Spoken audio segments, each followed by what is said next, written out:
Hi friends, ಹೇಗಿದ್ದೀರಾ? ಈ ದೇಶದಲ್ಲಿ ಪುರುಷರು ಶಾರ್ಟ್ಸ್ ಧರಿಸಿಕೊಳ್ಳಬಾರ್ದು. ಇಲ್ಲಿ ಮದುವೆಗೂ ಮುಂಚೆ ಕಪಲ್ಸ್ ಇಬ್ರಿಗೂ ಗಂಟೆ ಹೊತ್ತು ಕ್ಲಾಸಸ್ ತೆಗೆದುಕೊಳ್ತಾರೆ. ಹಾಗೇನೆ ಯಾರಾದ್ರೂ ಇಲ್ಲಿ ಮದುವೆ ಮಾಡಿಕೊಳ್ಳದಿದ್ರೆ ಅವರು ತಮ್ಮ ಕುಟುಂಬದಲ್ಲಿ ಜೀವಿಸಬಾರ್ದು. ಈ ದೇಶದಲ್ಲಿ 13 ವರ್ಷ ವಯಸ್ಸಿರೋ ಯುವತಿಯನ್ನ 15 ವರ್ಷ ವಯಸ್ಸಿರೋ ಯುವಕನಿಗೆ ಕೊಟ್ಟು ಮದುವೆ ಮಾಡ್ತಾರೆ.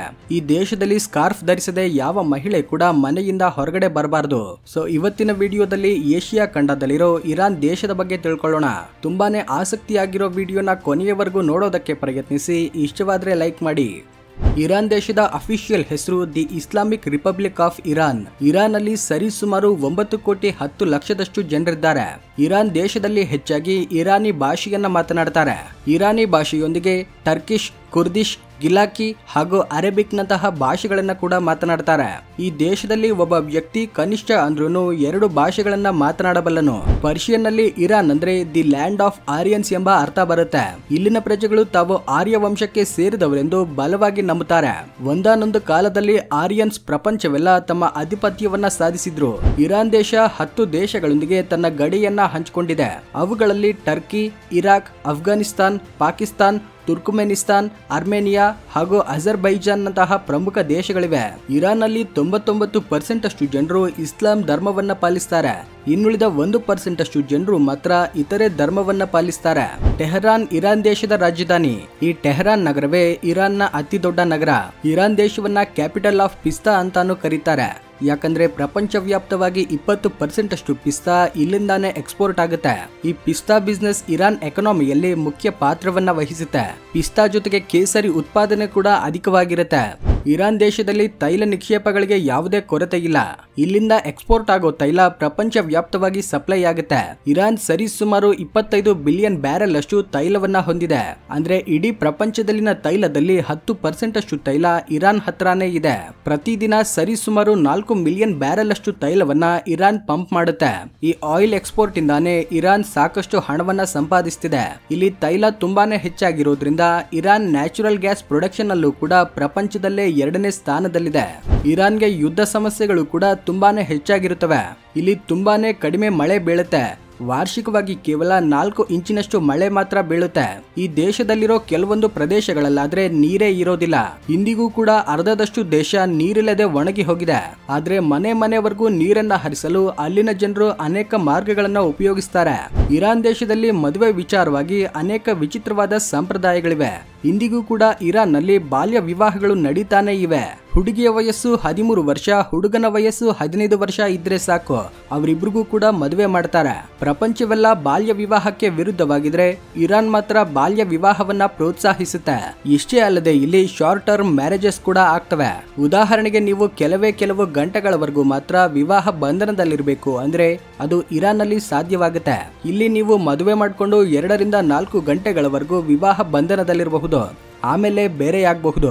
ಕೇಳೋದಕ್ಕೆ ವಿಚಿತ್ರವಾಗಿದ್ರೂ ಇದು ಸತ್ಯ. ಆದ್ರೆ ಇರಾನ್ ಪಾಪ್ಯುಲೇಷನ್ ವಿಷಯದಲ್ಲಿ ತುಂಬಾನೇ ಎಚ್ಚರಿಕೆಗಳನ್ನ ತೆಗೆದುಕೊಳ್ಳುತ್ತೆ. ಇರಾನ್ ನಲ್ಲಿ ಮದುವೆಯಾಗಬೇಕು ಅಂದ್ರೆ ಕನಿಷ್ಠ 1 ಗಂಟೆ ಹೊತ್ತಾದ್ರೂ ಬರ್ತ್ ಕಂಟ್ರೋಲ್ ವಿಷಯದ ಬಗ್ಗೆ ಮಾತನಾಡಬೇಕಾಗತ್ತೆ. ಇರಾನ್ ಅಲ್ಲಿ ಯಾವುದಾದ್ರೂ ವ್ಯಕ್ತಿ ಯಾವುದಾದ್ರೂ ಮಹಿಳೆಯೊಂದಿಗೆ ಅಸಭ್ಯವಾಗಿ ನಡ್ಕೊಂಡ್ರೆ ಅದೇ ಮಹಿಳೆಯೊಂದಿಗೆ ಬಲವಂತವಾಗಿ ಮದುವೆ ಮಾಡಿ ಅವರಿಬ್ಬರನ್ನ ಒಟ್ಟುಗೂಡಿಸೋ ಹಕ್ಕು ಅಲ್ಲಿನ ಪಬ್ಲಿಕ್ ಇರುತ್ತೆ. ಆದ್ರೆ ಹೀಗೆ ಮದುವೆಯಾದ ತಕ್ಷಣವೇ ಆ ವ್ಯಕ್ತಿ ಆ ಮಹಿಳೆಗೆ ಡೈವೋರ್ಸ್ ಕೊಡಬಹುದು. ಇರಾನ್ ಅಲ್ಲಿ ಬ್ಯಾಚುಲರ್ಸ್ ಗಿಂತ ಡೈವೋರ್ಸ್ ವುಮೆನ್ಸ್ ರ ಸಂಖ್ಯೆನೇ ಹೆಚ್ಚಾಗಿರುತ್ತೆ. ಇರಾನ್ ನಲ್ಲಿ ಏರ್ ಪೊಲ್ಯೂಷನ್ ಕೂಡ ತುಂಬಾನೇ ಹೆಚ್ಚಾಗಿರುತ್ತೆ. ಇಲ್ಲಿ ಪ್ರತಿ ವರ್ಷ ಸರಿಸುಮಾರು 27 ಜನರು ಏರ್ ಪೊಲ್ಯೂಷನ್ ಇಂದ ಸಾವನ್ನಪ್ಪುತ್ತಿದ್ದಾರೆ. ಆದ್ರೂ ಇರಾನ್ ಸರ್ಕಾರ ಈ ವಿಷಯದಲ್ಲಿ ಯಾವುದೇ ಬದಲಾವಣೆಗಳನ್ನ ಮಾಡ್ತಿಲ್ಲ. ಕೆಲವೊಮ್ಮೆ ಇಲ್ಲಿನ ಪ್ರದೇಶಗಳಲ್ಲಿ ಉಸಿರಾಡೋದು ಕೂಡ ಕಷ್ಟವಾಗುತ್ತೆ. ಇರಾನ್ ದೇಶ ಯಾವಾಗ್ಲೂ ಕೂಡ ಯಾವುದೋ ಒಂದು ವಿವಾದದಲ್ಲಿರುತ್ತೆ. ಆದ್ರೂ ಇಂದಿಗೂ ಕೂಡ ಇರಾನ್ ನಮ್ಮ ಭಾರತಕ್ಕೆ ಮಿತ್ರ ದೇಶವಾಗಿದೆ. ನಾರ್ತ್ ಏಷ್ಯಾದಲ್ಲಿರೋ ಅನೇಕ ದೇಶಗಳೊಂದಿಗೆ ಭಾರತಕ್ಕೆ ಒಳ್ಳೆ ಸ್ನೇಹ ಸಂಬಂಧವಿದೆ. ಇರಾನ್ ಅಲ್ಲಿ ಇಂದಿಗೂ ಕೂಡ ಸ್ಯಾಟಲೈಟ್ ಟೆಲಿವಿಷನ್ಸ್ ಗಳಿರೋದಿಲ್ಲ. ಸ್ಯಾಟಲೈಟ್ ಟಿವಿಗಳ ಮೇಲೆ ಇರಾನ್ ಸರ್ಕಾರ ನಿಷೇಧ ಹೇರಿದೆ. ಇರಾನ್ ನಲ್ಲಿನ ಜನರು ಟಿವಿಯಲ್ಲಿ ತಮಗಿಷ್ಟವಾದ ಚಾನೆಲ್ಸ್ ನ ನೋಡೋದಕ್ಕೆ ಆಗೋದಿಲ್ಲ. ಯಾಕಂದ್ರೆ ಟಿವಿಗಳಲ್ಲಿ ವೆಸ್ಟರ್ನ್ ಕಲ್ಚರ್ ನ ನೋಡಿ ದೇಶದ ಜನರು ಹಾಳಾಗ್ತಾರೆ ಅಂತ ಅಲ್ಲಿನ ಸರ್ಕಾರ ಇಂತಹ ಮುನ್ನೆಚ್ಚರಿಕೆಗಳನ್ನ ತೆಗೆದುಕೊಂಡಿದೆ. ಇದಕ್ಕಾಗಿ ಇರಾನ್ ಅಲ್ಲಿ ಇಂಟರ್ನೆಟ್ ಮೇಲೂ ಕೂಡ ತುಂಬಾನೇ ಲಿಮಿಟ್ಸ್ ಇರುತ್ತೆ. ಅಲ್ಲಿ ಇಂಟರ್ನೆಟ್ ಮುಖಾಂತರ ಎಲ್ಲಾ ವೆಬ್ಸೈಟ್ಸ್ ನ ಓಪನ್ ಮಾಡೋಕ್ಕಾಗೋದಿಲ್ಲ.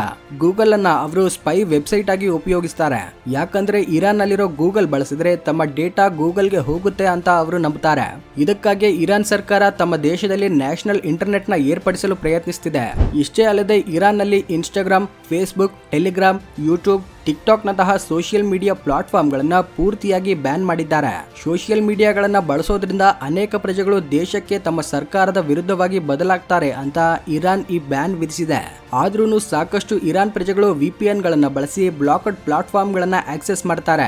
ಇರಾನ್ ನಲ್ಲಿರೋ ಪೂರ್ತಿ ಪಾಪ್ಯುಲೇಷನ್ ಅಲ್ಲಿ 40% ಅಷ್ಟು ಜನರು ಇಂಟರ್ನೆಟ್ ಬಳಸ್ತಾರೆ. ಇಂಟರ್ನೆಟ್ ಯೂಸೇಜ್ ಅಲ್ಲಿ ಇರಾನ್ ಪ್ರಪಂಚದಲ್ಲೇ 24th ಪ್ಲೇಸ್ ಅಲ್ಲಿದೆ. ಇರಾನ್ ನಲ್ಲಿ ಆಲ್ಕೋಹಾಲ್ ಅನ್ನ ಕೂಡ ಪೂರ್ತಿಯಾಗಿ ಬ್ಯಾನ್ ಮಾಡಿದ್ದಾರೆ. ಇದರಿಂದ ಇಲ್ಲಿನ ಪ್ರಜೆಗಳು ಆಲ್ಕೋಹಾಲ್ ನ ಸೇವಿಸಬಾರದು. ಆದ್ರೂ ಅಲ್ಲಿ ಬ್ಲಾಕ್ ಅಲ್ಲಿ ಆಲ್ಕೋಹಾಲ್ ಬಿಸ್ನೆಸ್ ತುಂಬಾನೇ ಹೆಚ್ಚಾಗಿ ನಡೆಯುತ್ತೆ. ಕೆಲ ಪ್ರಜೆಗಳಾದ್ರೆ ಹಗಲು ರಾತ್ರಿ ಎಂಬ ವ್ಯತ್ಯಾಸವಿಲ್ಲದೆ ಸದಾಕಾಲ ಕುಡಿತಾನೆ ಇರ್ತಾರೆ.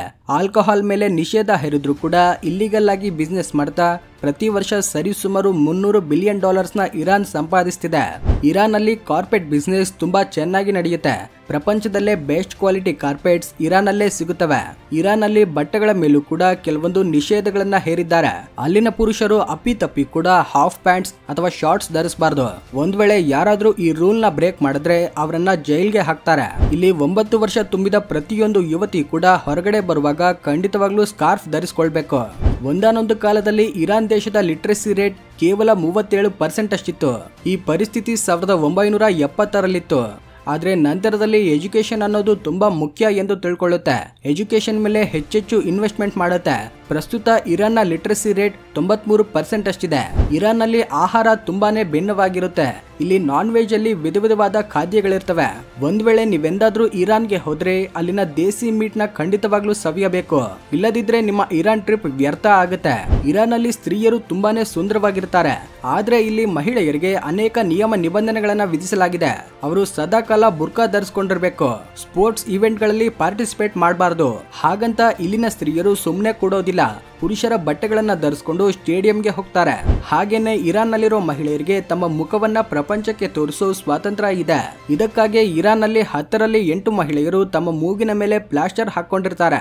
ಯಾಕಂದ್ರೆ ಇವರು ಸುಂದರವಾಗಿ ಕಾಣಿಸ್ಬೇಕು ಅಂತ ತಮ್ಮ ಮೂಗಿಗೆ ಪ್ಲಾಸ್ಟಿಕ್ ಸರ್ಜರಿಗಳನ್ನ ಮಾಡಿಸಿಕೊಳ್ತಾ ಇರ್ತಾರೆ. ಇರಾನ್ ಅಲ್ಲಿ ಸ್ತ್ರೀಯರಂತೆ ಪುರುಷರು ಕೂಡ ಮೂಗಿನ ಮೇಲೆ ಬ್ಯಾಂಡೇಜ್ ಹಾಕೊಂಡಿರ್ತಾರೆ. ಯಾಕಂದ್ರೆ ಇಲ್ಲಿನ ಪುರುಷರು ಕೂಡ ನೋಸ್ ಪ್ಲಾಸ್ಟಿಕ್ ಸರ್ಜರಿ ಮಾಡಿಸಿಕೊಂಡಿರ್ತಾರೆ. ಇರಾನ್ ಅಲ್ಲಿ ಯಾರಾದ್ರೂ ಬೇರೆಯವರ ಮನೆಗೆ ಹೋದ್ರೆ ಖಂಡಿತವಾಗ್ಲೂ ಫ್ಲವರ್ ಬೊಕ್ಕೆ ತೆಗೆದುಕೊಂಡು ಹೋಗ್ತಾರೆ. ಇಲ್ಲಿನ ಪ್ರಜೆಗಳು ತುಂಬಾನೇ ಫ್ರೆಂಡ್ಲಿ ಆಗಿರ್ತಾರೆ. ಪ್ರವಾಸಿಗರೊಂದಿಗೂ ಕೂಡ ತುಂಬಾ ಸ್ನೇಹದಿಂದ ನಡೆದುಕೊಳ್ತಾರೆ.